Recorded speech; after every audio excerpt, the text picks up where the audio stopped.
Good day.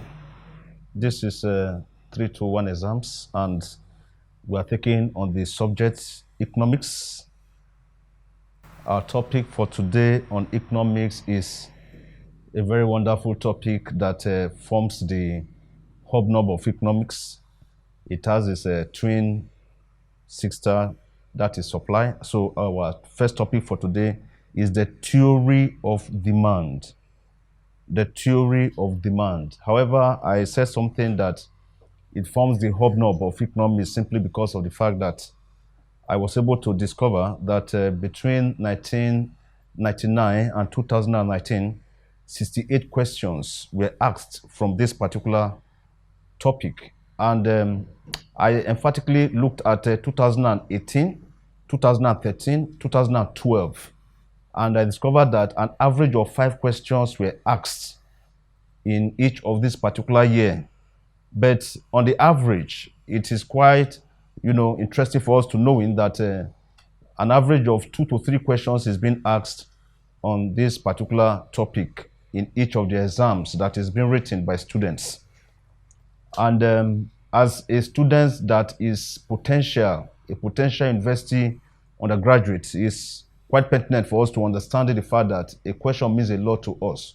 And scoring a good mark in a question, which is about 2 marks, is something that we should not take for levity. We are going to be looking at the objectives, that is what we are expected as students to knowing, what is being expected of us to knowing as students. And one of them is the meaning and determinant of demand. The meaning and determinant of demand. Number 2 is demand schedules and curve. Demand schedules and curve. Number 3 is the distinction. When we say distinction, we're talking about the differences between change in quantity demanded and change in demand. You can definitely agree with me that these are things that we are obviously used to, and if we are not really obviously used to it, we should start getting used to it right now. I promise I'm going to make it so simplified that by the time we'll be through with this particular topic and some of the questions we'll be answering collectively, it will really, break it down for an easy understanding. Then the second aspect we'll be looking into is the types of demand. Types of demand. Then, we have just 4 types of demand, which is the composite, the derived, the complementary stroke joint, and then the competitive demand. Now, the types of demand is also going to open 1 or 2 things to us in understanding, especially in terms of deriving, in terms of, using it to look at other topics. Then we'll be looking at the total types, nature and determinants of elasticity and their measurements. We have price elasticity of demand, we have income elasticity of demand, and then we have the cross elasticity of demand. We'll be looking at the types, nature, and determinants of elasticity and their measurements. This is one area I really do love. Why do I love it? Because this particular area of elasticity and determinant does not only treat the effects of demand and also the importance that is being, it means to demand and supply, is also, an offshoot. It's spread into price determination. So that is for us to know in the fact that we need to take this particular aspect, this number 3, which is price, that's types, nature, and determinant of elasticity, and their measurement very seriously. The other areas we'll be looking into is number 4, which is importance of demand to consumers, to producers, and to government. Demand is very important. It's important to consumers, it's important to producers, and it's equally important to government. So holistically, if you look at it, that means demand is not only being treated microscopically, but it is also being treated macroscopically. We said something about economics. Economics is divided into 2 different, it is divided into 2. We have the microeconomics and then we have the macroeconomics. Now, that means that The micro is the individual, the small unit, while the macro is the government, the holistic. Now, demand deals with both the individual going to the market to purchase, deals with the government as regards to taxation and all stuff, and then it deals with producers as in regards to price and the cost. Now, we'll be looking at the needs. Before we go in, we'll be looking at need, want, and demand. We'll be looking at need, want, and demand. We say, what is need? You know, though this is not an area we hold so firm, I will tell you the areas that is so important that we'll be holding very firmly. But however, it is quite essential for us to knowing what when you say I need, you know, we use it we use it liberally. We just we leverage on it in English, spoken English, and all the other things. But it is equally being imputed into economics, and it has its own definition. It said need refers to urgent requirement or something essential which one should have, but is lacking. You know, need refers to urgent requirement or something essential which one should have, but is lacking. E.g., human being needs the essentials of life. Human being needs the essentials of life. And when we say the essentials of life, what are we talking about here? We are talking about the food, the clothes, and the shelter, the basic necessities of life. Human being needs this. I repeat, need refers to urgent requirement or something essential which one should have, but is lacking. Once it is lacking, that means you need. So that is where you now see, we say we want to look at the difference between need and demand. Now, the second one we'll be looking into is want. Want. Want is simply a desire. I wanted to buy a pair of shoes, but I don't have the money. Want is what you desire from the intent. Now, when you talk about the word want, it means you do not have the know-how, the ability. What makes the whole difference of what this whole definition is just one particular word. That is what? Ability. Able.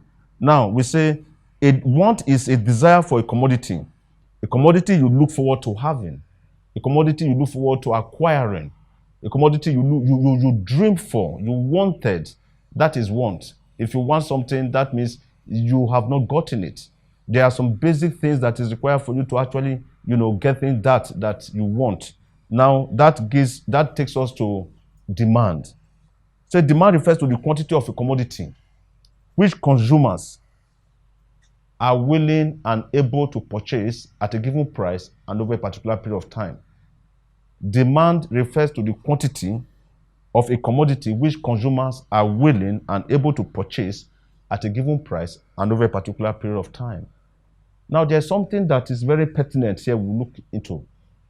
There are two words. Number one is consumers are willing, and the second one is able. Is willing and is able. The first fundamental function that is here is the word willing. That means there is the desire for the consumer to purchasing it. Then the second one is able. You see, that brings us to what we always refer to income. We say income is a function.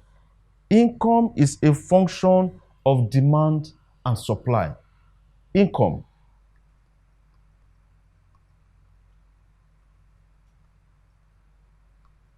Income is a function of demand and supply.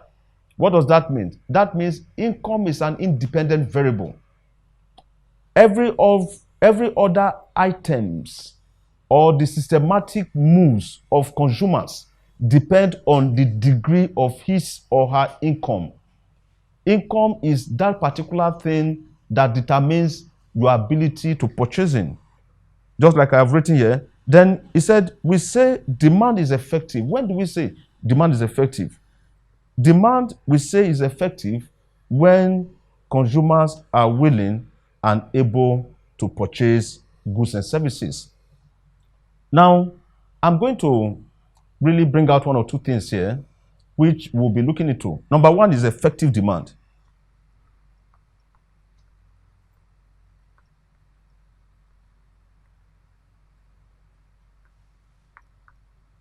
So demand is effective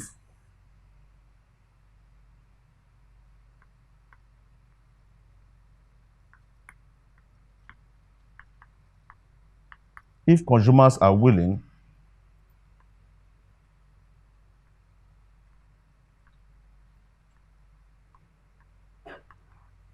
and able. That's it. Effective demand. Effective demand. We say demand is effective if consumers are willing and are able. Now, there are other things that we also need to look at here. The second one we need to look into is the second definition of demand. We say demand can also be defined as the willingness and the ability of a consumer to purchase goods and services at a given price and over a particular period of time. Demand can also be defined as the willingness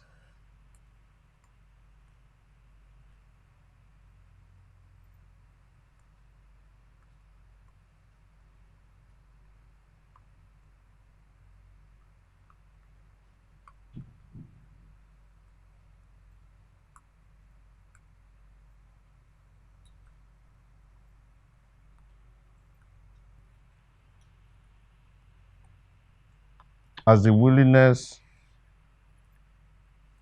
and ability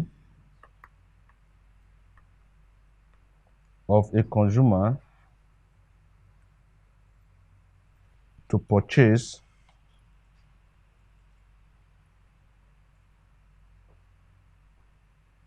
goods and services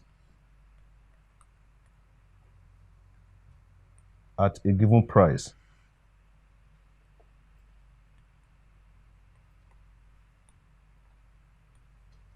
and over a particular period of time.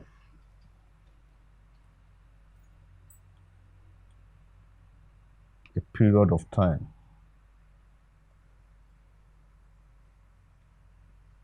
So I'm going to over a particular period of time.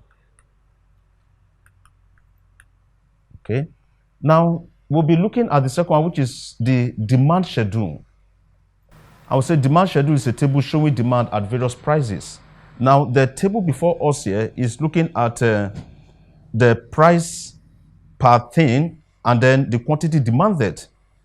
One thing we just have to know as students of economics is about, the ability of consumers. Consumers are willing to buy more of a particular commodity when the price is low than when the price is high.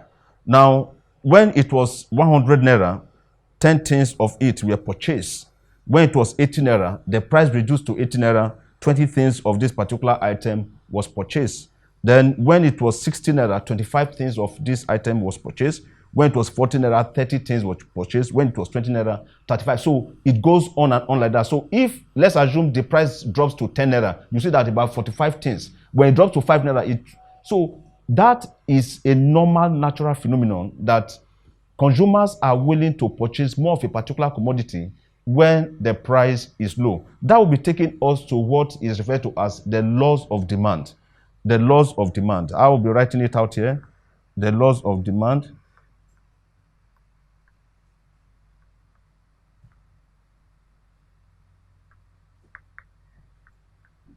Number one, the higher the price,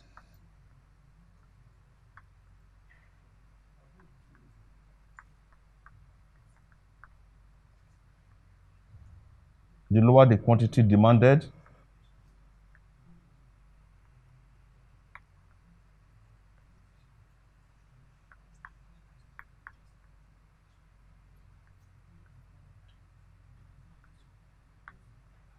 Number two, the lower the price,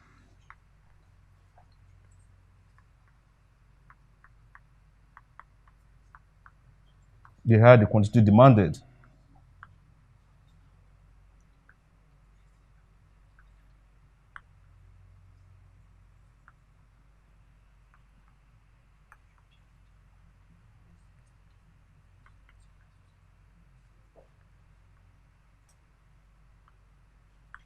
Number 3, the slope of the demand curve is negative.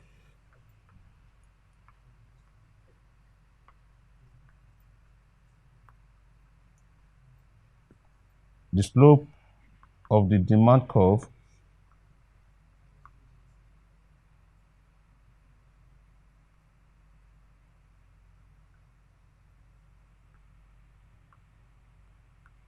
is negative.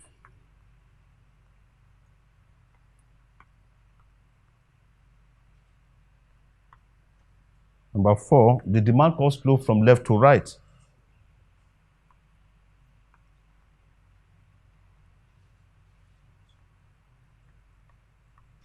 The demand curve slope from left to right.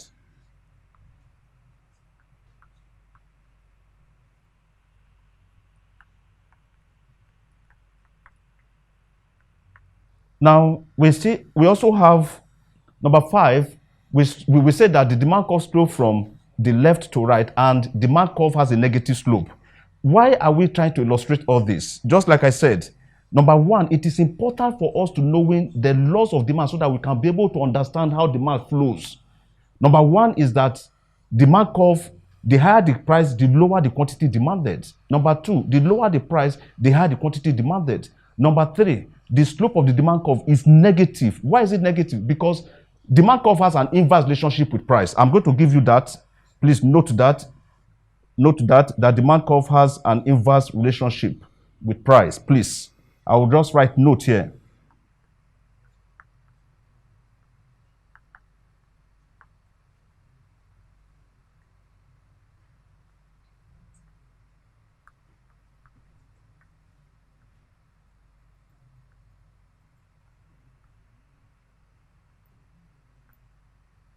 Inverse relationship with price.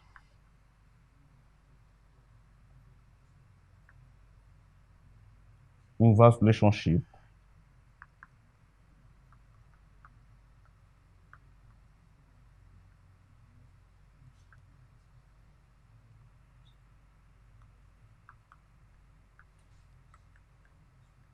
with price. Now, this will illustrate as we go on. Even most of the relationship in demand and supply are of inverse. Demand has an inverse relationship with supply. Price has an inverse relationship with demand. Why is there an inverse relationship? There is an inverse relationship because if you go to the laws of demand, which states that the higher the price, the lower. So you can see they are both moving, they are moving at a different direction, at a different point.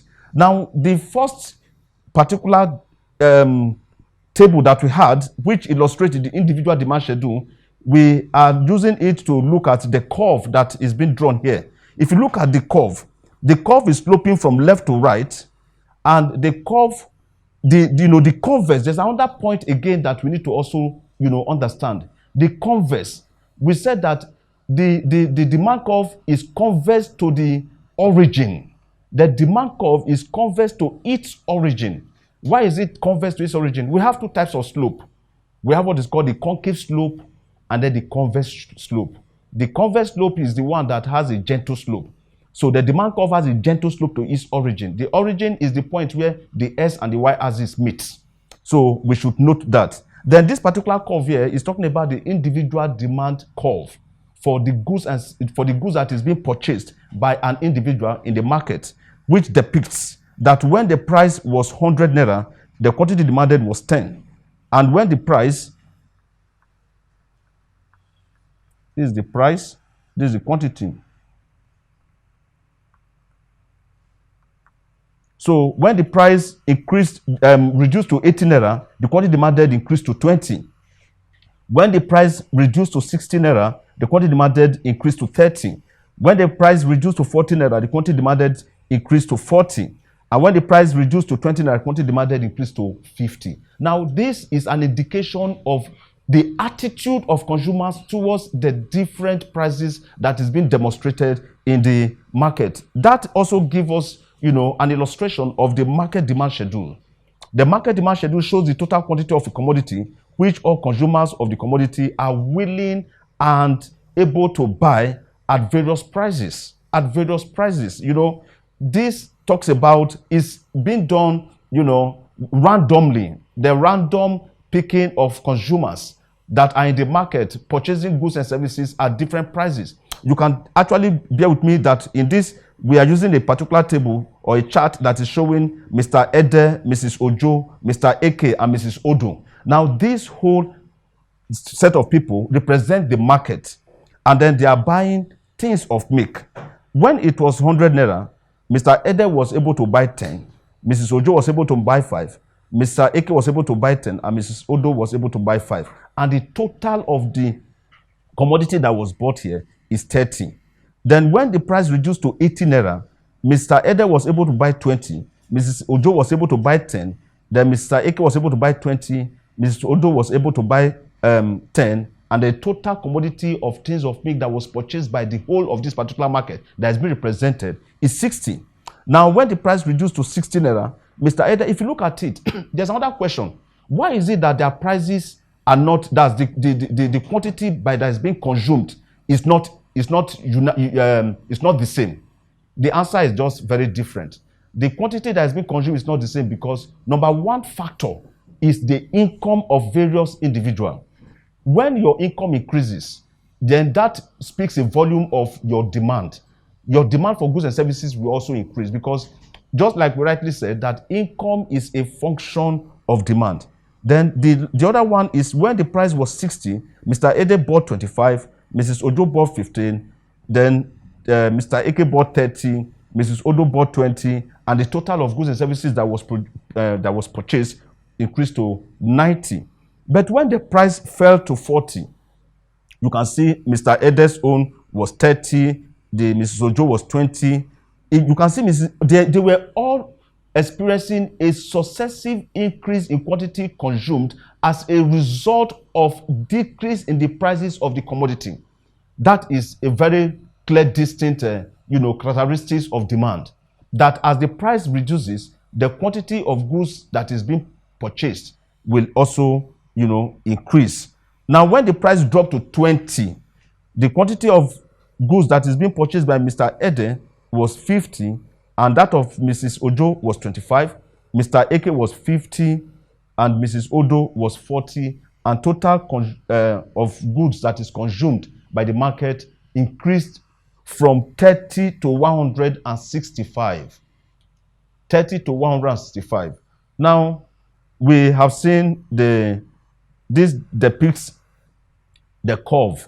The curve here shows the various level of consumption at various prices, where we are seeing when it was 100 naira, 30 of the commodity was consumed. When it was 80 naira, 60 of the commodity was consumed. When it was 60 naira, 90 of the commodity was consumed. When it was 40 naira, when it was 40 naira, 120 of the commodity was consumed.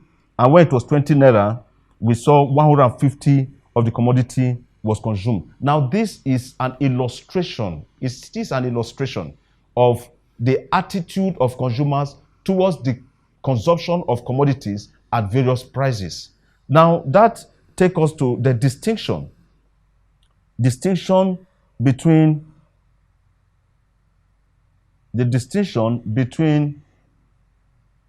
change in the quantity demanded and change in demand. The distinction between change in quantity demanded and change in demand. Now, when we look at change in quantity demanded, we say change in quantity demanded is a movement along the demand curve. It's a movement along the demand curve, which is showing either increase or decrease in demand of commodity. The determinant is the price of the commodity. The determinant is the price of the commodity. Please let us note that. When we talk about changes in the quantity demanded, there's only one factor that is a determinant in the differences between changes in quantity demanded and change in demand. And what is this particular factor? The factor here we're talking about is the price. The price. The determinant is the price of the commodity. Please note that. The determinant is the price of the commodity. This is number one factor that affects demand. Number one factor that affects demand. Then we are also looking at, then the first curve we're looking at here is the one that is showing increase in quantity demanded. Increase in quantity demanded. You can see the table. From the table is very obvious. When there was a decrease in price with using the arrow as an illustration, when the price reduced from 20 naira to 10 naira, then the quantity that was demanded increased from 15 to 25. As a result of a decrease in price, there is an increase in quantity demanded. And then we equally said that change in quantity demanded is a movement along the demand curve. I'm going to use an arrow to illustrate this particular definition. Now, this is an arrow, and this is another arrow. The arrow that is going up is the one that is talking about increase in demand. Increase in demand. What are the factors that leads to an increase in quantity demanded? Number one factor that leads to increase in quantity demanded is as a result of decrease in the price of the commodity. Please, let's notice there are three main factors that affect demand. Three main factors that affect demand, which of course I'm going to illustrate out. I'm going to write them out. Number one factor that affects demand is the price of the commodity. The price of the commodity. Number two factor that affects demand is the price of other commodities. The price of other commodities. And the number three factors that affects demand is income of the consumers. Please, we have to note this. It's very important. We need to note this. Now, we equally will be looking at a decrease in quantity demanded. We're talking about decrease in quantity. What is the factor that necessitates a decrease in quantity demanded? The factor that necessitates a decrease in quantity demanded, this one is talking about a decrease in quantity demanded. The factor that necessitates the decrease in quantity demanded is price. You can see from the illustration that there is an increase in price from 20 naira to 40 naira. Now, this is mostly felt if the commodity is an elastic commodity. If the commodity that is being consumed here is elastic, you will see there is a drastic, obvious intervention of consumers towards the consumption of this particular commodity. Why? Is because elastic commodity is a commodity you can do without. But if the commodity is more or less an inelastic or fairly inelastic in nature, there will be an increase in price. Consumers will frown at it, but they don't have any choice but equally to go on purchasing this commodity. Now, that brings us to understanding the nature of commodity. When we get to elasticity, I think we will have it fully, illustrated. Now, we'll be, from here, moving to change in demand. Change in demand. Another word for change in demand is a shift in the demand curve. When there is a change in demand, we're talking about a shift in the demand curve. Change in demand is determined by the factors affecting demand apart from price. Please note the factors affecting demand apart from price. Change in demand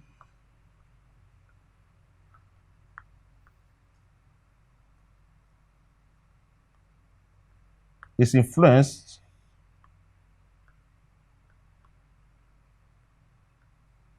by the factors